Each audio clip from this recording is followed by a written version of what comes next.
I'm Rose. As I walked into my mother's house, the warm scent of roasted chicken and baked potatoes filled the air. I was expecting a usual family gathering, the kind where we catch up over a good meal, share some laughs, indulge in a bit of playful banter, and perhaps even witness a touch of the typical family drama. But nothing prepared me for what was about to happen. The moment I stepped in, I was greeted with warm hugs and loud greetings. My sister Lily, who was visibly pregnant, gave me a tight hug. "You look great, Rose," she said, though her smile didn't quite reach her eyes. Dinner was served, and the conversation started off lightheartedly. Dad went on about his latest fishing trip, while Aunt Mabel took her usual opportunity to complain about her neighbors. For a while, everything felt familiar, normal. Then, as we neared the end of our meal, my mother cleared her throat, signaling something serious. The room suddenly fell silent. I glanced around, sensing the tension. "Rose," my mom began, her voice somber, "there's something important we need to talk about." Her words felt heavy, and I noticed Lily avoiding my gaze. My heart tightened. "What is it? Is everything okay with the baby?" I asked, concerned. "The baby's fine," Mom reassured me. "It's just Lily is struggling a bit. Her apartment is too small, especially with a baby on the way."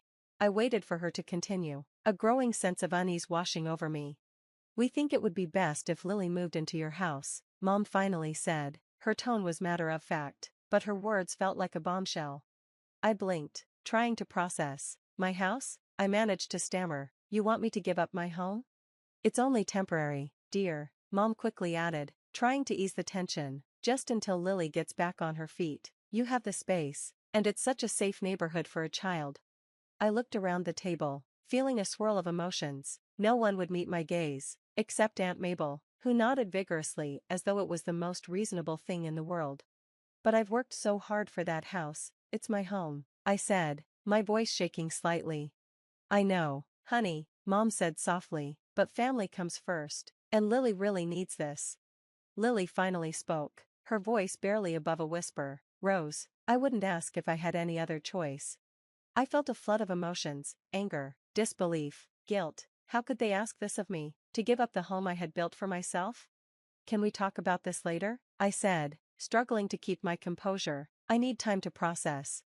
Mom looked disappointed but nodded. "Of course, dear, we can discuss it later." The rest of the evening passed in a blur, the weight of the conversation hanging heavy in the air. I couldn't shake the feeling of being blindsided by my family, and I left that night with far more on my mind than I had anticipated.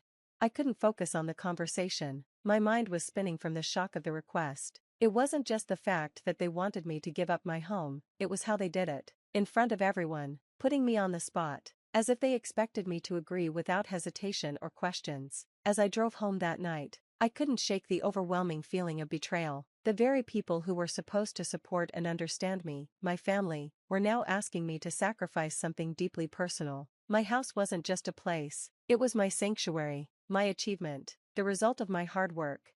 Lying in bed that night, staring up at the ceiling, I couldn't stop thinking about it. The house wasn't just bricks and mortar, it was filled with memories, dreams, and the sense of independence I had built for myself. The thought of giving it up felt unbearable, yet the guilt of possibly letting down my sister, Lily, and the rest of my family weighed heavily on me. I knew this wasn't just a simple request, it felt like a test of my loyalty to them, a challenge to my independence, and I was torn, pulled between wanting to meet their expectations and standing up for myself. That family dinner had set the stage for a conflict I wasn't prepared for, a challenge that would test my resolve in ways I hadn't imagined. As I finally drifted off to sleep, one thing was clear: the days ahead were going to be some of the toughest I had ever faced. The next morning, I found myself at my desk early, still distracted by everything that had happened the night before. The request to give up my home weighed on me heavily. It wasn't just a house, it was a place I had poured my heart and soul into, and paying the mortgage had been a struggle I was proud of overcoming. As I tried to immerse myself in work, my colleague and close friend, Mark, noticed the strain on my face. "Hey Rose, you seem off today, what's going on?" he asked, leaning against my desk. I sighed deeply, my emotions still raw. "It's a family thing," I explained. "They want me to give up my house for Lily." Mark's eyes widened in surprise. "Your house? But you've worked so hard for that place." "I know," I said, feeling a lump forming in my throat. "I've put so much effort into paying off that mortgage. And now, just because Lily's pregnant, they expect me to hand it over. As the day went on, my predicament slowly became the topic of discussion around the office. I hadn't meant to share it with everyone, but once Mark knew, the news spread quickly. In the lunchroom, Janet from HR approached me, her expression full of concern. "Rose, I heard about your situation, but don't you think your sister needs the house more than you do? I mean, family is family, right?" she said. Her words hit me hard. I struggled to keep my composure. "It's not that simple, Janet," I replied. "I've sacrificed so much for that house. It's not just a building to me." Later, during a team meeting, I found myself once again lost in thought. The weight of the situation hung over me, and I knew this wasn't a decision I could take lightly, no matter which way I turned. I felt trapped between my love for my family and my own sense of self-worth. As I sat at my desk, trying to focus, I couldn't help but overhear a hushed conversation behind me. "If it were me, I'd just give up the house. That's what family does for each other," one of my colleagues muttered. Hearing that made my heart sink. It was disheartening to feel as though all my hard work and dedication were being dismissed so easily. Yet, not all my coworkers felt the same. Some offered sympathetic nods and words of encouragement, clearly recognizing the unfairness of my situation. The rest of the day felt like a constant tug-of-war between my professional responsibilities and the emotional turmoil brewing inside me. I realized the broader issue wasn't just my family's pressure, but also the societal expectation that family should always come before personal achievements. This expectation seemed to echo in many of the comments I received throughout the day, as though my own efforts and struggles were insignificant next to my role as a sister. This wasn't just about my house anymore. It was about my identity, my independence, and my right to make decisions for my own life. The pressure from my family was difficult enough, but facing similar attitudes at work highlighted how ingrained these societal norms really were. As I left the office that evening, I felt a strange mix of frustration and clarity. I realized that standing up for myself would be no easy feat, especially when it meant going against what so many people considered to be normal or expected. But the idea of giving in to this pressure, of sacrificing my home and everything it represented, became more and more unthinkable as the day wore on. Driving home, I passed by familiar streets and landmarks, each one a reminder of the journey that had brought me to this point in my life. My house wasn't just a structure, it was a testament to my resilience, my independence, and the countless sacrifices I had made to get here. When I arrived home, I paused for a moment outside, staring at the house I had worked so hard to build and protect. The mere thought of giving it up, especially under such unfair circumstances, only strengthened my resolve. Inside, surrounded by the walls I had painted and the furniture I had carefully chosen, I felt a renewed sense of determination wash over me. I knew the road ahead would be tough, difficult conversations lay in wait, and the relationships with my family might become strained, but deep down, I knew I had to stand up for myself, for what I believed in, and for my right to make choices about my own life. My home represented more than just shelter, it was a symbol of everything I had fought for. That night, as I sat in my living room, I made a decision. I would not give up my house without a fight. I had poured too much of my heart and soul into it to let it go so easily. The pressure I had felt at work that day, the comments and societal expectations, only highlighted the importance of standing firm. It wasn't just about keeping a roof over my head, it was about my dignity, my right to choose my own path, and standing up against norms that so often disregarded individual efforts and achievements. At the local community center, where the weekly neighborhood gathering buzzed with energy and chatter, I realized I wasn't just preparing to defend my house, I was preparing to defend my independence and the life I had built. I had always felt a strong sense of community at the local gatherings, but tonight was different. I wasn't just here for the usual chit-chat, I had come seeking advice about the dilemma with my family and my house. Weaving through the familiar crowd, I exchanged greetings with neighbors until, inevitably, the topic came up. "So, Rose, this thing with your sister and your house must be tough," said Bob, my neighbor from 2 doors down, as he handed me a cup of coffee. I sighed deeply, feeling the weight of the situation. "It's complicated. I want to support my sister, but giving up my home, that's a big ask." "You've worked too hard for that house, Rose," Sarah from across the street chimed in. "It's unfair to expect you to just give it up." I was grateful for Sarah's support, but not everyone shared her perspective. "Family comes first, Rose," Greg, another neighbor, countered. "Sometimes we have to make sacrifices for the people we love."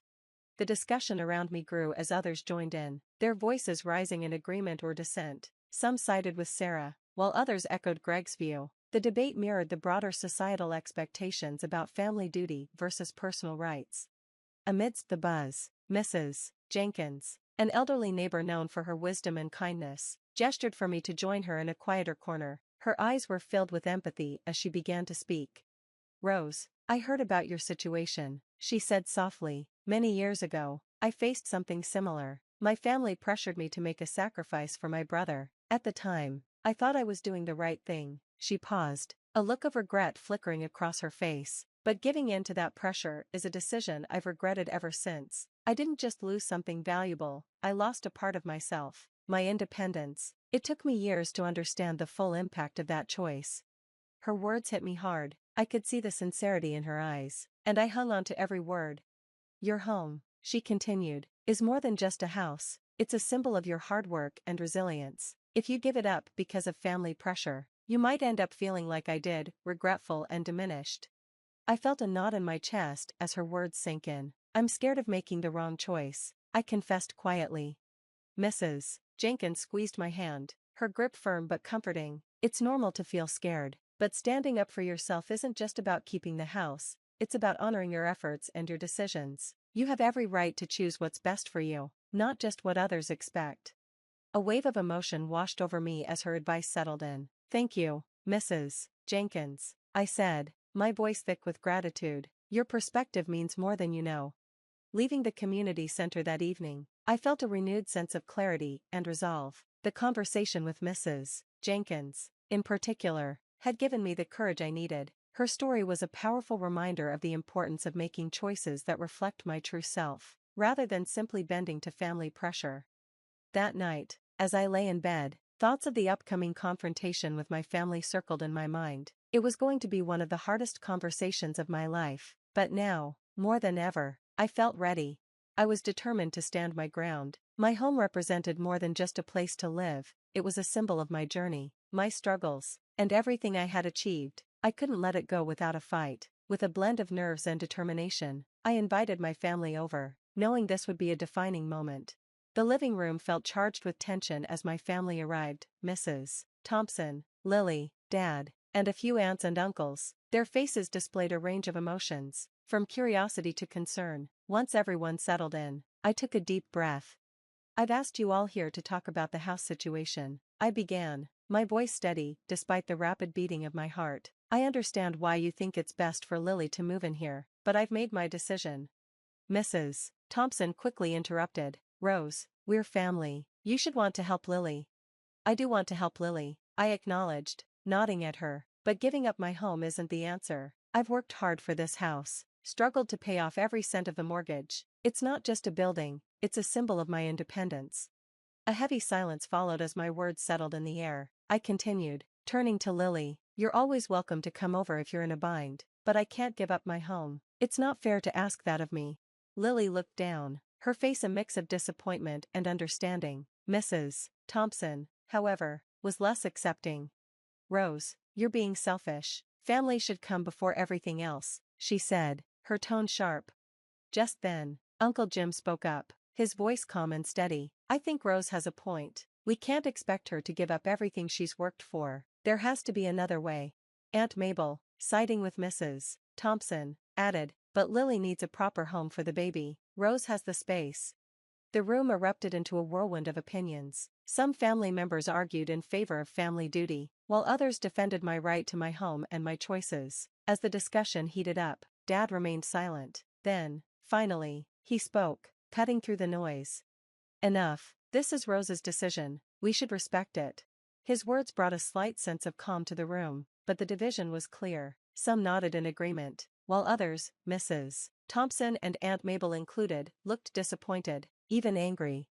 As the evening drew to a close, the rift within the family was palpable. Some relatives left in frustration, while others stayed behind, offering support and understanding. Despite the tension, I felt an immense sense of empowerment. I had stood my ground, set a boundary, and claimed my right to make my own decisions. It wasn't an easy choice, and the consequences were real, but I knew it was the right one for me. In the days that followed, I found comfort and solidarity in my neighborhood. I hosted a small gathering at my house, inviting neighbors who had stood by me. It was a simple event, full of laughter and shared stories, a sharp contrast to the tension of the family meeting. As we sat in the backyard, enjoying the cool evening breeze, I looked around at the smiling faces of my friends and neighbors. These were my people, those who respected my choices and understood the significance of my journey.